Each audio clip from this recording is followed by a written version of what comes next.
This capsule is presented by Canadian Heritage. Hi, my name is Adrienne Allison, and I am the sculptor of this monument, named Triumph Through Diversity.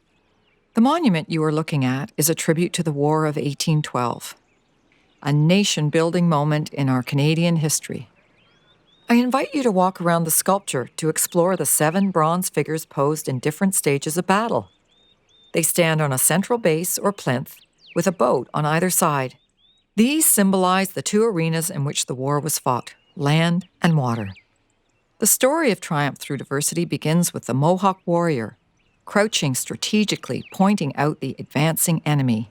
Next to him, the Royal Navy sailor hauls in his boat, which helps transport men and supplies to where they're needed most. Beside him stands a member of the French-Canadian militia from the Voltigeur Regiment. He grips his weapon, determined to advance, while the nurse bandages his injured wrist. The Métis fighter prepares to fire the cannon on the boat, while a British regular, a soldier known for outstanding skill, stands in disciplined formation. Viewed in the round, the figures create a spiral wave that creates its crescendo with the Canadian militiaman who expresses triumph by raising his arm in a victory salute. I looked a long time to find the right models to represent the cultures and groups that were involved in defending our territory during the War of 1812. Then I made the sculptures with figures that were only 7 inches high. This is called the maquette. Next, I made figures that were 2 feet high that could be modified to reflect any necessary changes before the final 7-foot figures were created. The 7-foot figures were made of foam. Clay was then applied and sculpted with special tools. You can see some of the rake marks from the sculpting tools I used on the figures. To cast each of the 7-foot figures in bronze, a rubber mold was made of the sculpture.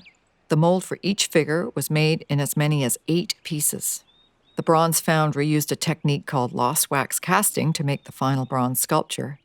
Then the color, or patina, was applied to it. Before you go, stand back and look at the silhouette of Triumph Through Diversity. The War of 1812 was the last war to take place on Canadian soil, bringing together diverse peoples in a common effort, an effort that led to Canada becoming a unified nation.